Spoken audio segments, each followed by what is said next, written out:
today Trey Lance had a rough day. Yesterday Trey Lance had a rough day. Jason didn't see it. I was explaining it to him. It was basically like today was like yesterday, but a little bit worse.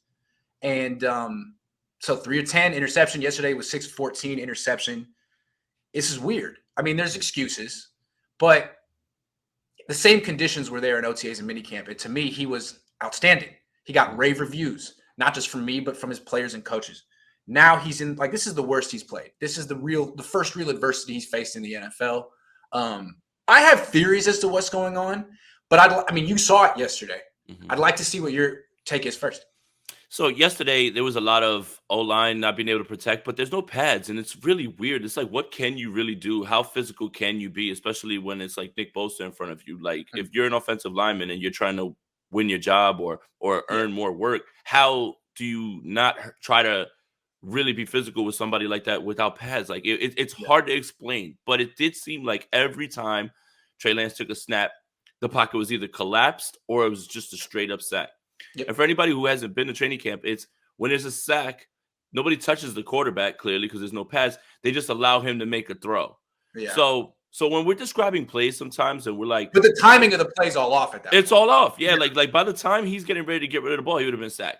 And like sometimes we'll say, hey, Trey Lance just threw a deep ball down the field for a completion.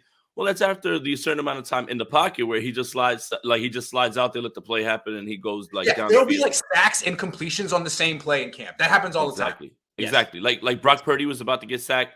He gets out and he throws a deep bomb to Danny Gray, and everybody's like, "Ooh, look at that throw to Danny Gray." I'm like, "Yeah, he would have been on his back." Like if it was a real, that's a little bit of it. But then some of it was some of the timing throws. They were actually good, and they were in the flat. Like they were quickly to the outside to Ray McLeod, quickly to George Kittle over the middle. But then there was one that really stuck out to me that I was like, "Ooh, that one was very rough." And it was Juwan Jennings on a slant, and he threw it like behind him this way. Like it's a timing throw that it's supposed to be here, but it's back here. But at the same time, that's just what I saw yesterday. A lot of it had to do with offensive line. A lot of that had to do with the fact that the 49ers are very good on defense, and Charvarius Ward and Emmanuel Mosley have been absolutely straps, clamps, whatever it is, built different and got that dog in them, if that's what you want to use it, and like if you want to use any sort of cliche. So all of those things factor into it. I don't think that it's time to panic or anything like that. Right. There are reasons for it, but there were things that he could have done better himself, and I think he knows that. Yeah, and I feel like I don't know what it is, but I feel like things will go bad, and then it's almost like he makes them worse. Like he has a pass intercept, and then he goes deep the next play. Like he's trying to make up for it. It's like, man, maybe just hit a couple layups real quick before you move back to the tough stuff, because now you're 3 for 10, and now that's a story where you could have just checked down a few times and just gotten through the day. But I mean, first day seemed to be like that. That's what it was the first day. But look. I want to say, look, he doesn't have his offensive line. He doesn't have Deebo Samuel. He didn't have that in minicamp either. He didn't have that in OTAs either. Yes, he's going against a good defense, and I think they figured out that, like, I think he can't – no one's winning outside. No. Ayuk's good, but he's not winning consistently against Ward or Mosley, and neither is Jennings. So now you got to force everything to Kittle over the middle, and the defense knows it. And half the time, I mean, the guy's under pressure anyway, so it's like get the ball and like force it. That's where the 2 picks have come from. Or hold it and scramble and look like you don't know what you're doing. That's what the offense looks right now. So I'm not absolving him of blame, but to me, it's pretty much evenly distributed right now. The offense is a mess. It often is this early in the process, though. It is. These practices feel strange for some reason. Like they're just drills in the beginning, and then there's like a team period. But again, with no pads, I don't know what to make of much of this. Like it's easy to just say, oh my God, the offensive line is going to be bad. But Daniel Brunskill was playing center yesterday, and Jake Brendel wasn't. And they're obviously shuffling like right now while Trent Williams was away with the baby, and Mike McGlinchey is going to be participating soon. Like there's obvious shuffling going on. It just feels odd. That practice that I was at yesterday was odd. It was just like, whatever, kind of boring. And then like the team period happens, and it's nothing to really be overly concerned about, but you'd be lying to say that he wasn't a little bit off. Like, and then today it apparently got like the interception yesterday to Jimmy Ward. That one was, I was like, oh man, like Jimmy Ward was just standing there, and it was in his belly, and that's going to happen. Here's the thing. Maybe here, let me put a positive spin on it. for all of us, we understood that Trey Lance was going to take bumps. But now the bumps are coming now, and people can't wait to either be overly negative or just dismiss them. It's growing, right? Like, this is all part of growing, right? Like, and I don't want to bring up the other guy and what he did at practice and things like that. This is just specific to Trey Lance. We knew the bumps were going to be coming. Maybe they're coming. Maybe they're not coming as quick. They're coming too early, and it's a little uncomfortable for you. But you had to know this was going to happen. Okay, I want to make one more observation. With him, I feel like he's a very gifted athlete, but he doesn't have the most confidence in his arm. The confidence comes and goes, as opposed to someone like Justin Fields. Today, he lost confidence. There was one throw where the ball came out like spinning sideways. It looked like the Tim Tebow throw. It was like giggling on the sideline. So that's crazy because to me, in minicamp, he was super confident in his arm. And he showed it. I mean, he was sticking throws over the middle, down the field. He looked like he was turning a corner. And so what is different? Why is he lost confidence for 2 days? Look, I can't prove it. And I don't even know if it's true. But I noticed what's different about minicamp. Who is back? Who is not here in minicamp? And who's here now? Maybe it hasn't been. Who? Bosa? Well, that too. But he didn't practice today. And Jimmy had his worst day. Bosa didn't practice. So it's not just that, although it is that sometimes. Jimmy's back. At the building. Yes. And remember, today? everyone was like, it's a good thing that Jimmy's, because Trey has really come out of his shell. And it's allowed him to be himself and be confident. I don't know. All of a sudden, Jimmy's back and he's smiling. I haven't seen him, but he's there. And maybe Trey, I don't know, man. Maybe it just puts more pressure on Trey. Maybe it has nothing to do with anything. I'm just trying to find what's different between now and minicamp, and that's like the only thing I can freaking look at. Trey's press conference yesterday, he was a little snippy sometimes, I thought. I mean, or not snippy, that he's got a little smart mouth. Like, he's going to be throwing jokes, so he's not going to be acting just like robotic like Jimmy in that time.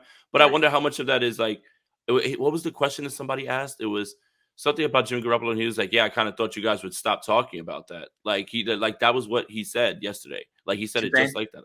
I was like, okay, that was so happy in minicamp and OTAs. Jimmy wasn't here. It was his team. Now it must feel like, it's like, oh, Jimmy's back. Do they really believe in me? If I have 2 bad practices, is Jimmy going to be back? If I have 3 bad practices, I have no idea what's going through that 22-year-old's mind. But I just don't feel like it helps. It just feels like this clouds it. This makes it more complicated. And the Niners should think about this. I know, and we're going to talk about why Jimmy's still on the team. And I think they think it's in the team's best interest to hold on to him for a few more weeks. Is it in Trey's best interest? Because what's in Trey's best interest is what's in the team's best interest. I don't know the answer. Kyle, figure it out. That's the thing, is that's always kind of been where I'm at with it. Like, you have to make a move and make this Jimmy thing like official fast, sooner than later. Yep. And for people, I think we talked about it last time. If anybody's watched the Joe Montana doc, right? Joe Montana got injured in 91, 92, but he was still around the team. And Steve Young was up and down in 91, I guess is what they were saying. And George Seifert said to Joe Montana, go home. I don't need you around here. You're being a distraction, even though you're not saying anything. You're not doing anything. This your president for Joe Montana. Mm-hmm. Right? And if people could be like, Joe would have been better. We would have won with Joe. And who knows? Same thing. Right. Yeah, right. Sorry. No, that's exactly it. Like, you cannot allow the chatter won't be from Jimmy Garoppolo. Jimmy Garoppolo is not going to say anything wrong. Like, he never has. The chatter will come from the media. The chatter will come from the players. The chatter will come from the national media. Like, Jimmy's still on the roster though, and he's had 2 bad practices. Like, he doesn't need that, and I don't think that's healthy. Like, you're gonna have to just like bite the bullet and take your lumps here at this point. Like, straight up, like, you have to give it all over to Trey. The Jedi says trust the process. Yeah, it's day 3. Yeah. Sean says a rough couple days for Trey, but in your opinion, would I be wrong in thinking that Trey can have the skill set of a Russell Wilson with a combination of prime physical running Cam Newton? That seems fair.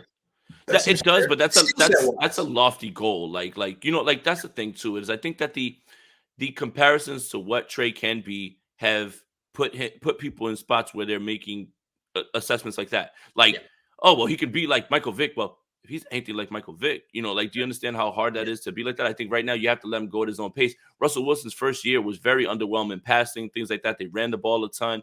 Like, maybe that first year as a baseline is really good, but to say he's Russell Wilson with a touch of Cam. Like, man, that's a lot, man. Like, Cam was a baller, so was Wilson. That's a lot. Today he was Tim Tebow with a touch of Blaine Gabbert. Like, today was really bad, but I don't want to hear it's that. still July. Let's just I don't flush hear this that. one and move on. Matthew Sanders says, new drinking game. Take a shot every time Grant drops. More on him in a minute. I'm going to call my doctor. I can't stop now. Official BNA Music 88 says Mike Florio's doing Cowherd's bidding now. Shake my head. Said the finger injury happened versus Houston, not preseason versus LAC. Happened versus the Raiders, and implied he's injury prone. Florio was just added to Mike to Cowherd's like podcast network, so he works with them now. Yeah, mm-hmm. Cowherd's assembling an army. Yep. You never know. I'm gonna be on his team next week. Down to be like, great. He shouted me out yesterday. I saw that. I was like, "What the hell, man?" I was like, the season just continues to unfold in the strangest way. Yeah. Greg says, Grant, has Coach Greasy been better or worse than better or worse than you thought he would be as a coach? It's him and Clay Kubiak. They're a package unit, and what I want to say is they have a new drill every day, and I appreciate that because Scangarello did the same freaking stuff every day. It's like yesterday they were having problems with pressure off the play action. The quarterbacks would turn their back, turn around, pressure in your face. And so today there was a whole drill about what do you do with let's roll balls at you during play action. So I mean, they're looking at the stuff, they're trying to figure out solutions the next day. That's good coaching. Yeah, Rich Scangarello was like, all right, let's do this. Let's stick with it, guys. Let's stick with the plan. That's trust the process in the bad way. Yeah. JB says Jimmy G 5 picks to Fred Warner. Yeah. Yeah, I mean, just adding some context. I'm not making excuses for Trey, but Jimmy does this stuff all the time. And if you got Trey out and brought in Jimmy, he'd be in the same predicament. No one winning outside, no protection. So just flinging the ball as quick as you can over the middle and hoping for the best. And shit, the way this secondary's been covering, I don't know who's really going to be able to throw on them. Like it's not a big deal. Like honestly, at this point. Last Second Sports, Big Jesse Naylor says Mahomes 6 picks, 5 practices, 2018. Fields threw 5 balls to the D yesterday, and Stafford was sacked 8 times today. Relax, the defense is very good. That's also good context. The thing is, like, remember, freaking Jimmy Garoppolo won all those games as a starter before he ever did anything in training camp with the Niners. So no one ever cared what he did in training camp. Trey hasn't done anything yet. So everything is like super magnified. Oh my God, this is it. This is the deal breaker. Tony says Kyle said meaner than normal things to Trey. I don't know. Meaner than normal, huh? Kyle was pissed yesterday at Brock Purdy. He wanted to kill that guy. What did he say? You don't remember like that exchange where like Purdy couldn't even get guys lined up? Like it was like 3 times. Yeah, it was like 3 times in a row. Kyle was losing it. I was like, I was like, Kyle's about to turn off practice, like, because of this. What Harbaugh used to do in those times was just single people out. Like if there was a false start, he'd be like, "Can I get a right guard?" Oh wow!